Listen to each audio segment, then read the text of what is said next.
ಸರಿಯಾಗಿ ತಡೆಯುವುದಕ್ಕೂ ಕಾರಣ ಉಂಟು. ಇದಾಗಲೇ ಅಜ್ಜನಾದಂತ ಕ್ರೂರ ಹಾಗೂ ಅಣ್ಣನಾದಂತ ಬಲರಾಮನನ್ನು ರಥದಲ್ಲಿ ಕುಳ್ಳಿರಿಸಿಕೊಂಡು ವೇಗವಾಗಿ ರಥವನ್ನು ಹೊಡೆಯುತ್ತಿದ್ದೀಯ. ಎಲ್ಲಿಗೆ ಹೋಗುತ್ತಿದ್ದರು ನಮ್ಮಲ್ಲಿ ಹೇಳಿ ಹೋಗುವವನು ಇಂದು ಹೇಳದೆ ಹೊರಟಿದ್ದೀಯಲ್ಲ, ಅವನಿಗೆ ಪಯಣ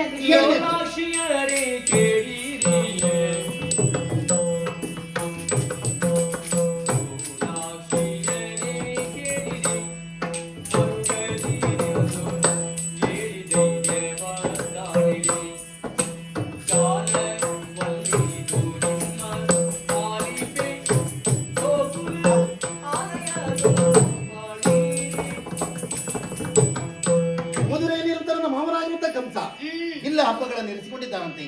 ಆ ಹಬ್ಬಕ್ಕಾಗಿ ಬಲರಾಮ ಕೃಷ್ಣರು ಬರಬೇಕೆಂಬುದಾಗಿ ಅಜ್ಜನಂತ ಅಕ್ರೂರನ ಮೂಲಕವಾಗಿ ಹೇಳಿ ಕಳಿಸಿದ್ದಾನೆ. ಹೊರಟದ್ದು ಮಧುರೆಯ ಹಬ್ಬಕ್ಕಾಗಿ. ಹಾಗಾದರೆ ನಾವು ಬರ್ತೇವೆ ಕೃಷ್ಣಯ್ಯ. ಸಾಧ್ಯವಿಲ್ಲ, ಈ ಹಬ್ಬಕ್ಕೆ ನಾವುಗಳು ಬರಬೇಕು ಮಾತ್ರ ಎಂಬುದಾಗಿ ಮಾವ ಹೇಳಿದ್ದು.